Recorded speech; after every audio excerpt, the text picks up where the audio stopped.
So far we have discussed various facets of enzymes, starting from the chemical and functional nature of the enzymes, the reaction kinetics, methods of immobilization of enzymes, followed by the design and analysis of immobilized enzyme reactors, mainly from the point of view of their application in process industries. And today we will take some examples of these applications, particularly in process industries. That means the use of immobilized enzymes as industrial biocatalysts in the industries. Well, I will try to illustrate with a couple of examples which will give you an idea that why are we looking at the use of immobilized enzyme compared to either soluble enzyme or a chemical catalyst. Now, you will also appreciate that the use of enzymes, particularly for industrial application, are often limited to the sections that are listed here. A major application sector is industrial catalysis, whereby we replace a chemical catalyst for carrying out a chemical transformation to produce a desired product. Typical examples are hydrolysis of starch, hydrolysis of penicillin to produce penicillin or 6-aminopenicillic acid. Incidentally, bulk of the applications are in the field of hydrolysis, that means hydrolytic reactions. Although there are examples where other groups of enzymes have been used in the immobilized form for carrying out industrial processing, but their large scale applications have been so far limited. Bulk of the commercial applications have been in the area of hydrolytic enzymes, except with the exception of glucose isomerase, which is in the isomerase category. The other group of application sector is analytical applications. Of course, enzymes here have a very important role to play because of their specificity, and many of the analytical situations which are enormously difficult in the case of chemical analysis can be handled very accurately and dependably by use of enzymes. And of course, just to economize the operation of the analysis, the role of immobilized enzymes becomes more important. And also the immobilized enzymes will also find use in sensors, that means the electrodes. I mean, if you want to have analytical tool in the form of a online sensor, in that case one looks for the immobilized enzyme preparations which can detect a particular product of interest. Then of course, another area where probably cost or the process economics is not very important is the medical therapeutic applications, where the effectiveness is a very important aspect, and in many cases even immobilized enzymes have found way in medical or therapeutic applications. The typical examples are the urease based kidney, that means dialysis unit, where dialysis units have been modified to include immobilized urease to facilitate the dialysis for the patients who are suffering from kidney failure or things like that. Then of course, another is, as we mentioned some time ago, on use of asparaginase for leukemia patients. Then another application sector is bioseparations. Of course, again bioseparations, the typical example is affinity separations, which are essentially based on the covalent coupling of one of the ligands for effecting the separation process. A very specific method again is applicable either for very high value products or where the number of stages required are very large, they can be minimized to a small number. Then of course, you have a whole range of small applications in different sectors. Probably the most prominent among miscellaneous groups I will like to place is biological waste treatment. Many of the specific systems require intervention of enzymatic catalysis for safe disposal of the waste emerging from a particular industry. And so, but otherwise of course, there might be very small applications here and there where immobilized enzymes might find useful applications. Now, we will be essentially looking at today on the first application sector, where industrial they are used as mainly as industrial catalysts. Now, for their use as industrial catalyst, some of the important factors which are which have to be kept in mind are the yield of enzyme from native source. I think the original enzyme itself has to be chosen which is desirable for any industrial process, both in terms of operational characteristics as well as its the effect of other impurities or other conditions which prevail in the feed stream. They must be able to tolerate it, and the enzyme must be available. When we say yield, I am referring to a term which incorporates the cost part, because higher the yield, the cost can be lower. Then the second probability factor is cost of carrier or and rather reagents for immobilization. The immobilization method, the carrier and the reagents required for immobilization is another factor which contributes significantly to the suitability of the use of an immobilized enzyme preparation for industrial processing.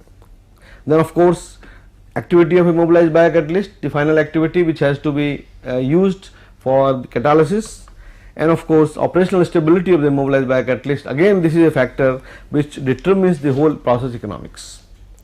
And finally, as I have mentioned earlier as well, regenerability of the carrier is a factor. You will notice in one of the examples which I will give you today that although the carrier may be very expensive, the cost factor here, as we have mentioned, may be high, but if it is regenerable, the cost can be taken care and does not contribute very significantly to the overall cost of the process. So, regenerability can be a very, very positive feature, and in most cases that has been the key factor. Now, again I think if you look on the variety of industrial processing that go in processing of foods, animal feeds, what I am trying to say, those industrial sectors which use primarily natural products as the feedstock. Our enzymes are going to play a major role in those industries where the primary the feedstock or the raw materials are from natural source. That means they contain carbohydrate, lipids and proteins, of course, or some other molecules, biomolecules which are often attackable by the enzyme molecules. Now, some of the factors which, in addition to the earlier components of an immobilized enzyme process, which have emerged by virtue of experience in various processes, are also like this. For example, if you consider the enzyme and the two or rather the three factors, the cost, the reuse and the stability, then the immobilized enzyme systems are very, very suitable for high cost enzymes, where the cost of the enzyme is very high. Of course, in the case of enzymes with low cost, even a batch system with soluble enzyme may be suitable, and in fact, as I will like to tell you that particularly for example, an enzyme like alpha amylase, where the cost, which is one of the example of one of the lowest cost and caustic enzymes, essentially is used in a batch in a soluble form in a batch reactor, because you can afford to discard it after, you need not recover it, whereas high value enzymes are most suitable to be used in the immobilized form. And of course, here I am not, when I say column system, I am covering both either a packed bed or even it could be, depending on the process, a CSTR also, but of course here the column gives only a column. Then the reaction control. The reaction control in the case of soluble enzyme and the batch immobilized enzyme is usually difficult, which makes it very easy in the case of a continuous flow immobilized enzyme reactor. The control of the enzyme reactions is rather difficult in the case of soluble batch processes, soluble enzyme batch processes, or even immobilized enzyme batch processes, and the control is much more effective in the case of a continuous flow reactor using immobilized enzyme. Of course, the product purity also has a role to play in decision making of the use of immobilized enzyme, or otherwise product purity can be very high in the case of immobilized enzyme used in continuous reactors, because there is no contamination from the proteins or the enzyme protein likely, or the some of the side reactions are likely to take place in the case of the continuous reactors, and the residence times are usually lesser than the soluble enzyme or the batch reactors, because the advantage of the smaller residence time in the continuous reactor, as well as the absence of any contamination from the enzyme protein, provides you a product which is much more pure compared to soluble enzymes or an immobilized enzyme in a batch system. Of course, the equipment part is slightly unfavorable in the sense that in the case of a continuous flow immobilized enzyme reactor, the initial capital investment for equipment may be comparatively higher compared to a batch soluble process or a batch immobilized process. Of course, the same thing applies to automation. In the case of batch processes, there is no automation, whereas continuous processes can be automated, and which can make a lot of saving in the labor cost. And running cost essentially, or also that means essentially the labor cost, again are also relative per unit weight or volume of the product are relatively low in the case of continuous systems using immobilized enzyme. And of course, the processes with immobilized system can be easily scaled up compared to the batch processes, which might find variations from batch to batch. And so these are the various parameters like the enzyme itself, the reaction, product, equipment, running cost, and advantage of scale. And obviously one has to analyze a given process on the basis of these parameters and then take a decision whether it is desirable to go for a soluble enzyme based system, immobilized enzyme based system, or immobilized enzyme continuous system. Now, the first example that I want to illustrate with the use of immobilized enzyme is the production of L amino acids by immobilized amino acylase.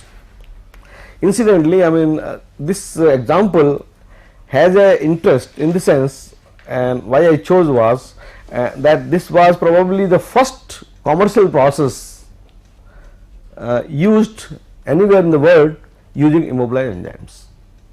The same process was being used in Japan using a soluble batch enzyme over a period of about 10 years, and they were producing L amino acids by using your amino acylase soluble enzyme produced from the microbial sources. But then in those soluble enzyme batch processes, the problem of purification was very severe. That means usually the product stream after the batch process will be contaminated with the enzyme. It has to be removed, because these amino acids which were produced were essentially useful either for food applications or animal feed or sometime in pharmaceuticals, and therefore you cannot leave any unconverted or unused proteins in the feed stream, and the number of stages involved in purification essentially will lead to loss of yield for the amino acid as high as 50 to 60%, and therefore obviously when you are going to lose almost 50% in the amino acid in recovery process, the cost is going to be double, and plus the cost involved in the purification itself. And therefore there the shift from the soluble enzyme to immobilized enzyme became a very great incentive to bring down various facets of cost and having a much cleaner process which can give a better quality product, much higher yield, ease of purification, and all those advantages.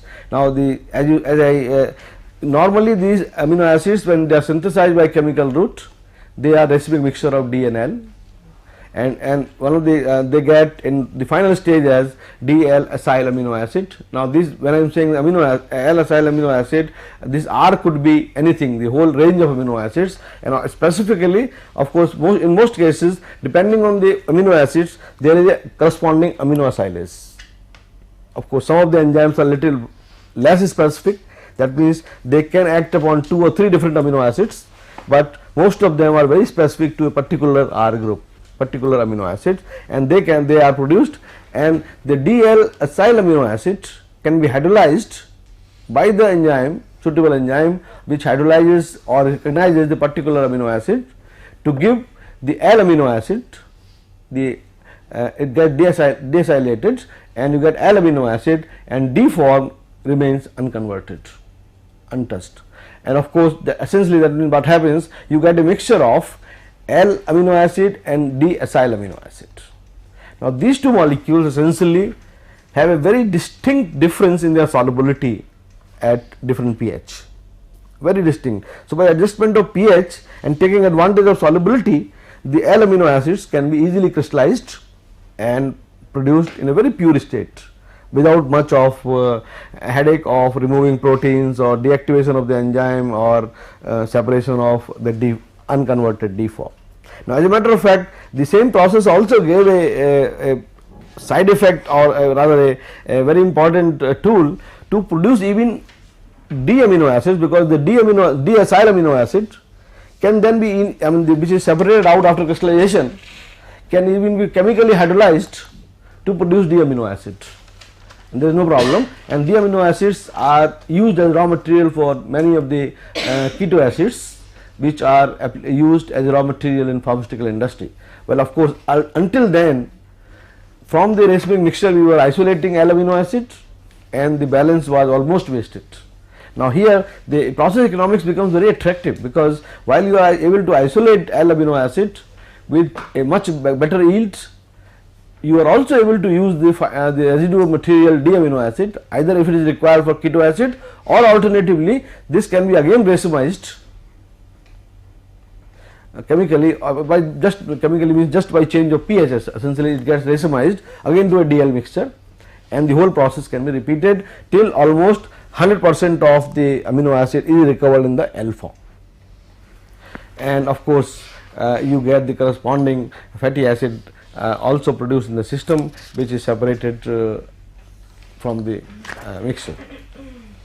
Now, to do this reaction, a number of studies, I am sorry, I think but I will be able to point it out, of course, the important points. What it refers to, this table refers to that the enzyme, the amino acylase from Aspergillus species was isolated, and one of the first enzyme which was isolated was based on methionine acylase, and methionine acylase from Aspergillus oryzae was isolated and was immobilized by using a variety of methods. And if you look into list, they had used physical adsorption, ionic binding, covalent binding, cross linking in the presence of carrier, lattice entrapment and microcapsule entrapment. Almost virtually all the methods were employed to immobilize the methionine acylase. Incidentally, if you compare all the methods based on the initial quantity of amino acylase used, the activity recovered in the immobilized form and the yield of activity, the method based on immobilization of amino acylase by ionic binding to DAE Cefadex was proved to be the best in terms of its enzyme activity, 713 units per gram or whatever units they have used, and with a 58.9% yield of the recovery of the activity from the soluble enzyme, as compared to various methods where the activity recovery as well as the final activity of the immobilized preparation was much lower. Of course, the comparable ones were only next were entrapment in polyacrylamide gel, and of course covalent binding to some aryl amino glass, diatization, again covalent binding. But of course, if you look into the cost of immobilization in terms of cost of reagents, covalent binding was expensive. Of course, gel entrapment was cheaper than Cefadex if you consider, but when you look at the operational advantage, you will notice that even an expensive carrier was desirable and acceptable. Now, for designing the whole process, commercial process, basically they looked at really two major parameters effectively, although as we can notice that now today we have a much better strategy and understanding of the various design parameters for the immobilized enzyme reactor, but in the process two major parameters were considered: the effect of space velocity on the concentration of amino acid in the effluent. Space velocity essentially is analogous to dilution rate in a CSTR, And so you will notice here that in the case of the same enzyme was able to sort of act on methionine as well as phenylalanine. So, in the two cases, and on the right hand side is the hydrolysis of L form.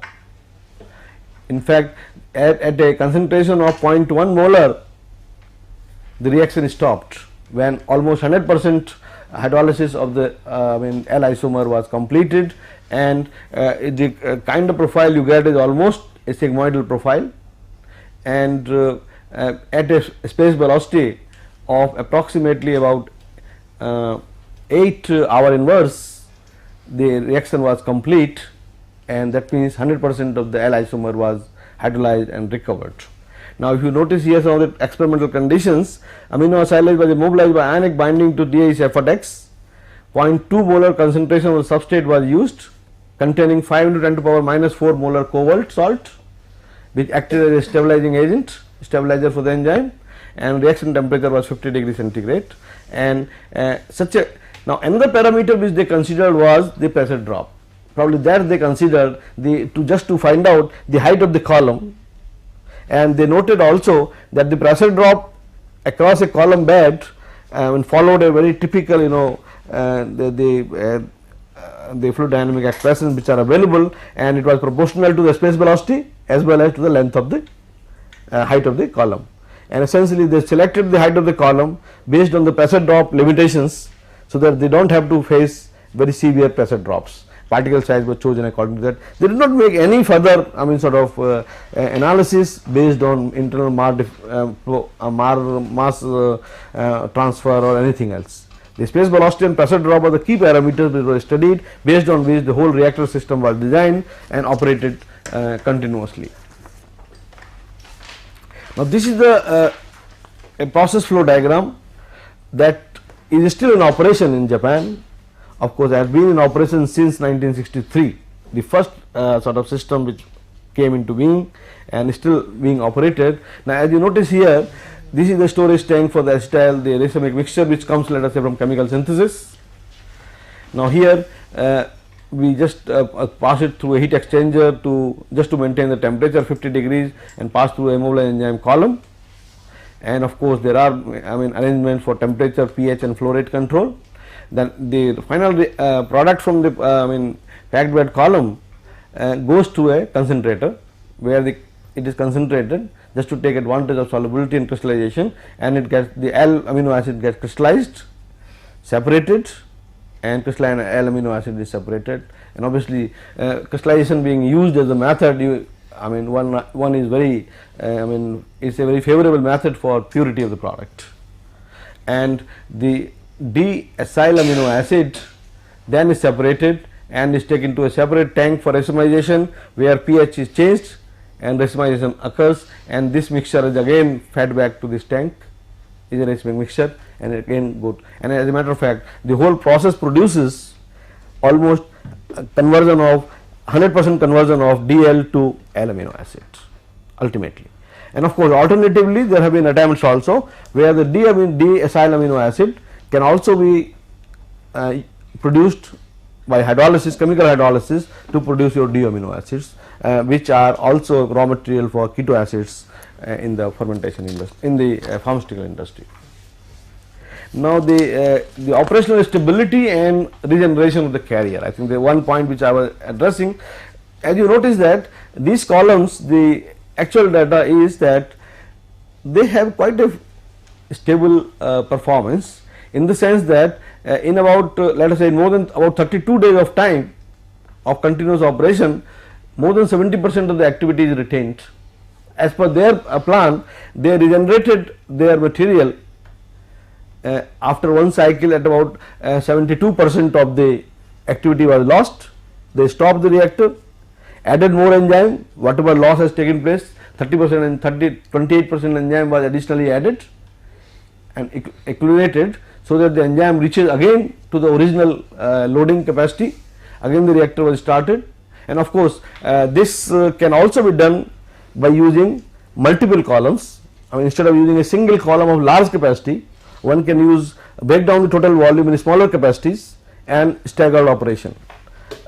we will try to look at the operational part also subsequently. And basically today in practice, although while they operated a single column with a break in between of the operation, but today most of the immobilized enzyme columns are operated in a multiple column and staggered startup mode, so that the productivity, you do not have to make a break in between, and the productivity and conversion can be maintained almost constant within a narrow range over a period of time.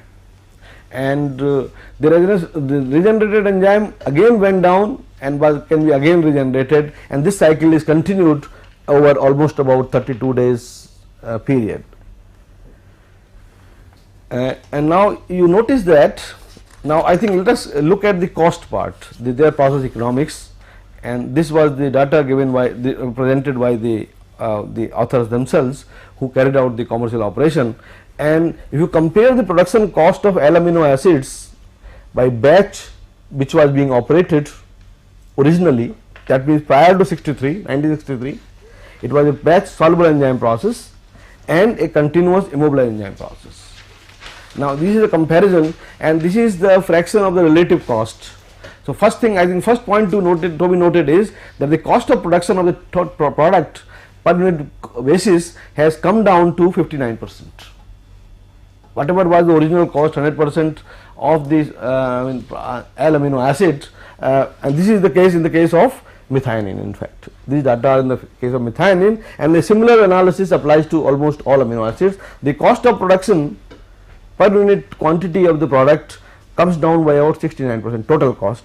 Now if you see the breakup, you will notice that there is a significant change in the cost as a result of the raw material, that means racemic mixture of amino acid, DL amino acid, acyl amino acid. Now the cost is reduced significantly, and that is the bottom shaded portion, and that is basically because of the increase in yield, because the recovery has improved. So per unit cost as a result of raw material consumption has decreased. The second part is the enzyme cost. Of course, as expected, in the case of soluble enzyme there is no recovery of enzyme, and the cost of enzyme in the case of immobilized process is very small, almost negligible compared to this. The third component, there is significant reduction in the labor cost. Another factor, I think the two major factors which contribute to reduction of the cost in immobilized processes are enzyme and labor. So basically I think that also gives us a clue, the enzymes which are more expensive, I think immobilized processes are more favorable. If let us say if the enzyme cost is not very high, this is not going to make a great dent on your process. Similarly, the recovery process involving labor, if it is very tedious, again immobilized enzyme processes will be more favorable. So the labor and the enzyme cost are the major factors. Then of course fuel cost, there is hardly any difference, it makes no difference. And then another factor is, the blank portion, the cost of the carrier, which is an additional input in the case of immobilized enzyme which did not exist in the case of soluble enzyme. Although DI Cephatax is a very expensive, considered to be probably one of the most expensive carriers they tested on all material, but the total life of the carrier which they were able to use is almost 5 years, and if you distribute on the total product formation, that cost contribution is very small, and therefore I insist regenerability of the carrier is, and because they can regenerate the carrier as and when the enzyme activity comes down, even they can dissolve it, they can reabsorb it, and the enzyme the carrier is fairly sturdy, doesn't get degenerated. It can attain its own absorption, and they were able to use easily for periods up to as high as 5 years. Of course, during process there might be some handling losses, and which might reduce some quantity, and this factor is primarily because of the handling losses during regeneration process. So this gives you slightly a picture of the process economics and the contribution of different factors in the operation of an immobilized enzyme process. Another example that I like to illustrate is also an organic molecule, production of L-aspartic acid. Now L-aspartic acid is a molecule which is used in the food industry and pharmaceutical industry, and this can be produced by aspartase, an enzyme, lyase enzyme, which acts on fumaric acid and ammonia to give you the L-aspartic acid. And of course, the work was reported by Tosa and others in Biotech Bioengineering in 1973. I think you may like to go through, and I will suggest that some of the references which I have given, if you just go through them, you will find some of the details of their experimental details, how did they arrive at the final decisions. Now, if you look the same data as we looked in the case of aminoacylase, in the case of aspartase, they also carried out on a variety of immobilization methods, including physical adsorption, ionic binding, covalent binding, and entrapment. Now, incidentally, you will notice that the activities of the final enzyme preparations and the percentage yield of the activity from the during immobilization are relatively very low here compared to the original enzyme used. If you notice that the percentage recoveries are very low, excepting in the case of entrapment in polyacrylamide gel, which resulted in the yield of about 29% compared to aminoacylase, where the activity recoveries were of the order of 50% and more.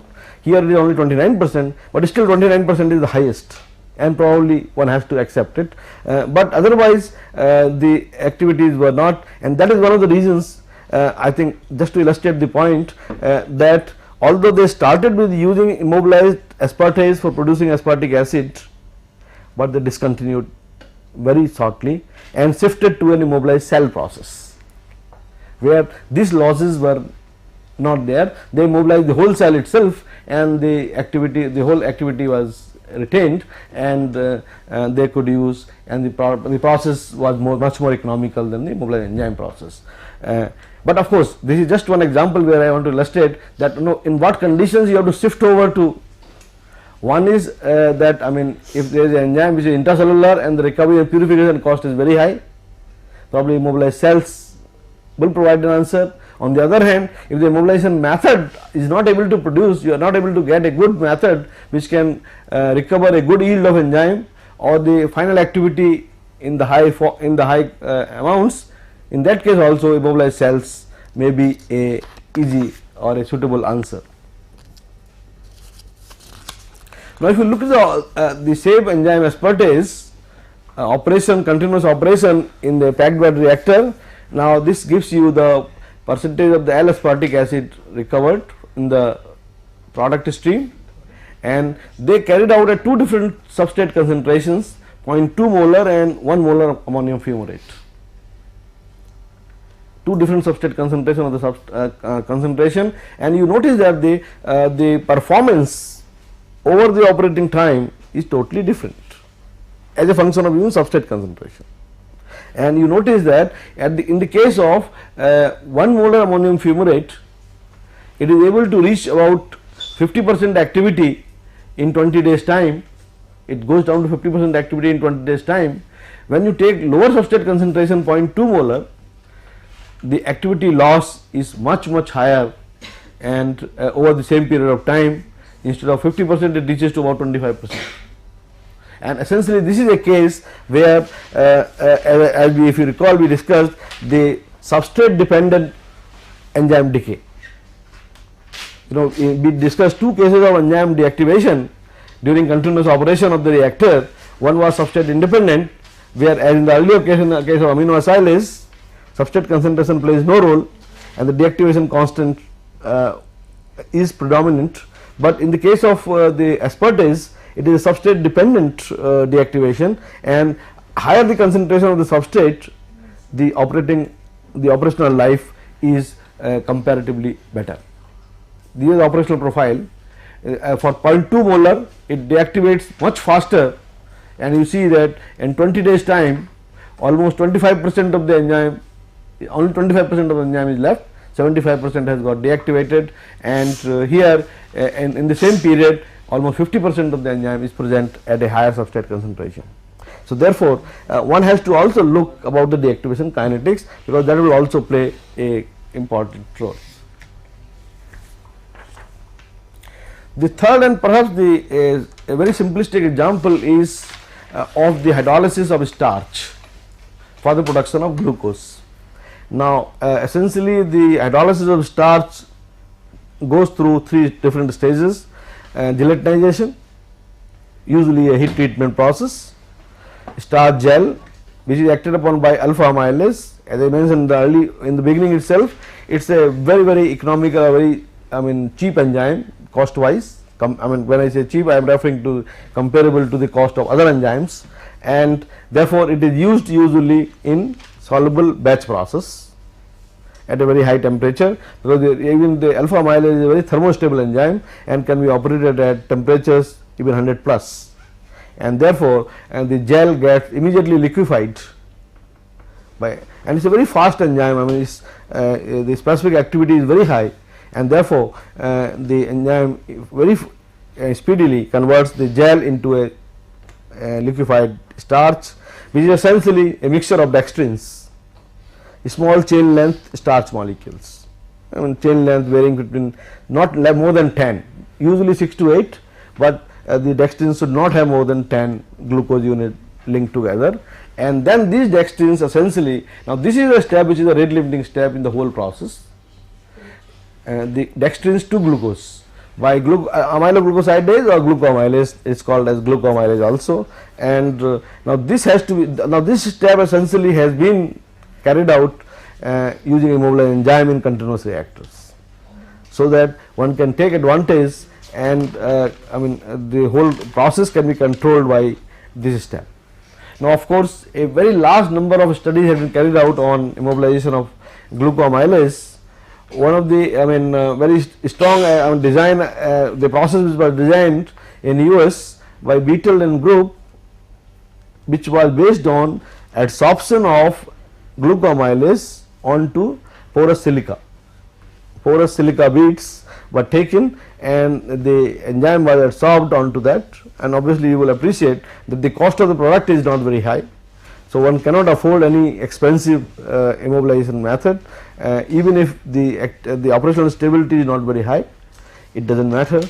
Now, what one of the major issue with the hydrolysis of starch essentially is in the form of the viscosity of the feed, because starch hydrolysis is usually done at a very high substrate concentration, usually 30 to 40% dissolved solids, which makes a very viscous syrup during operation, and this viscosity causes a significant problem as far as the pressure drop is concerned in packed bed reactors, and therefore not many packed bed reactors for this step are operational today, because use of packed bed reactors with a almost 40% total solid syrup is highly energy intensive and is usually avoided.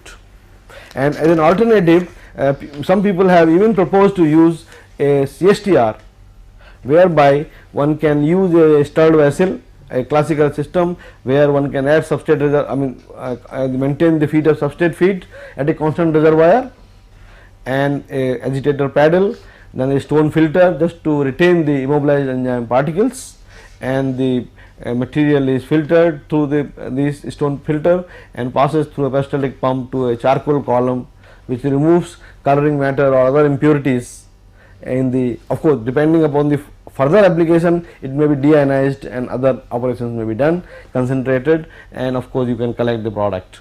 And of course this was the system which was reported for glucoamylase immobilized on DI cellulose by ionic binding. Again the DI cellulose also is a very stable carrier which can be regenerated, although no such commercial process is operational in the case of glucoamylase, mainly because of the process economics. Even most of the processes which are in use, they are using adsorption onto clays, bentonite or some other clay, not any expensive or well defined matrices. So, these are some of the illustrative examples, not that these are the only processes which are operational. A large number of other processes which are operational commercially all over the world are, one is penicillin acylase, .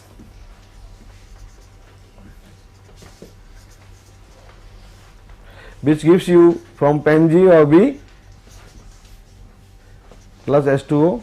Hydrolysis of pen G or B goes to 6-APA, and the 6-APA is an intermediate for a variety of antibiotics, the semi-synthetic antibiotic, and they are commonly used. Now, many of the immobilized penicillin acylase system have been produced worldwide and marketed. A large number of products are available commercially. In fact, in India also, is a major producer of 6-APA in fact, and which produces a significant quantity of 6-APA, but bulk of the immobilized enzyme preparations are imported incidentally.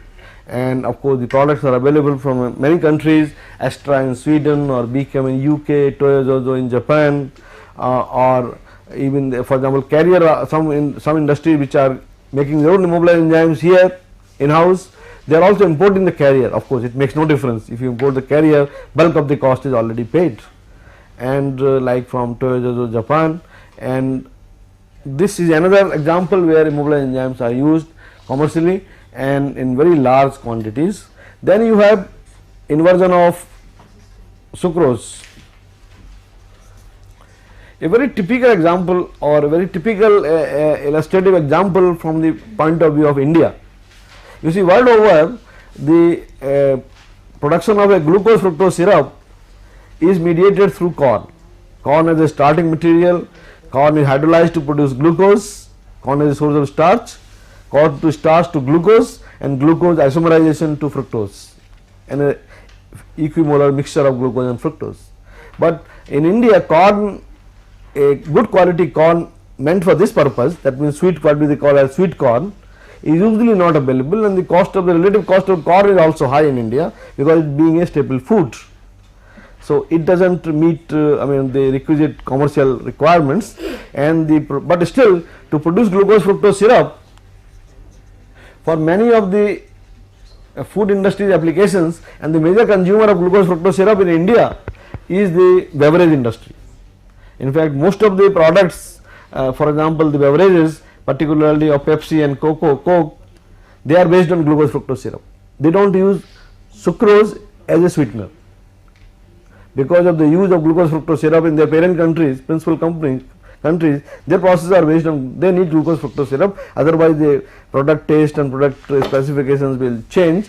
And so essentially in India they are using the inversion of sucrose using invertase, because sucrose is available at a fairly low cost, and inversion of sucrose from sucrose by invertase is the process which is used in India, and again in the immobilized form.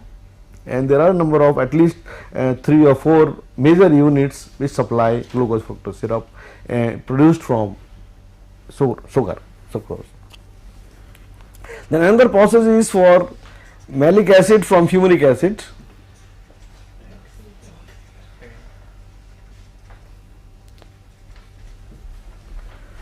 The fumaric acid on hydrolysis by fumarase gives malic acid, L-malic acid, which finds applications in food industry as a food additive. As a matter of fact, the conventional method other than this for malic acid is only isolation from fruits, which obviously has to be very, very expensive compared to this method, but fumaric acid is available as a synthetic organic acid, and from fumaric acid it can be converted to malic acid for a variety of applications. Then the brewing industry uses for chill proofing of beer. Now during storage of beer after fermentation is over, it is clarified and stored for some time, and during storage it develops a haze, which essentially this haze is as a result of reaction between polyphenolics and polypeptides, because both these molecules come from the basic raw materials. You use barley or any other cereal adjuncts which are initially started to make the mass. Now they contain certain polyphenolics and polypeptides, and they react during storage to give you a haze, and of course a hazy beer nobody likes. One wants a sparkling clear beer, and this clarification or the chill, what they call as the term they call as chill proofing, is essentially done by immobilized papain, a proteolytic enzyme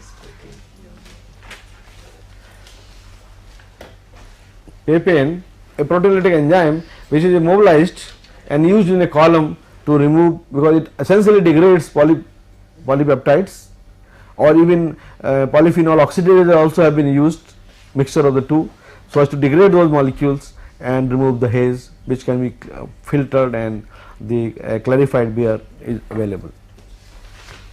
Then another application in the food sector has been on lactose free milk. Lactose free milk. Now milk contains primarily lactose as a principal sugar. Now, and this lactose is essentially a sort of a undesirable sugar for certain adults. Of course, in India we are used to take milk and sugar is assimilated, but in many countries the population is not able to assimilate lactose, and it causes diarrhea and kind of clinical symptoms, and therefore people cannot take milk. In those cases they produce a lactose free milk by action of beta galactosidase, on milk, which hydrolyzes the lactose into galactose and glucose. So essentially, and now galactose and glucose essentially are assimilable, are the monosaccharides which can be assimilated, and without losing any of the nutritive value, the milk can be made free from lactose, and such products are available for consumption in some of the countries. And so these are, and of course there are many other smaller applications, but these applications essentially require the idea of methods of immobilization, and their application for reactor design, keeping in view the variety of issues that we have discussed in the past.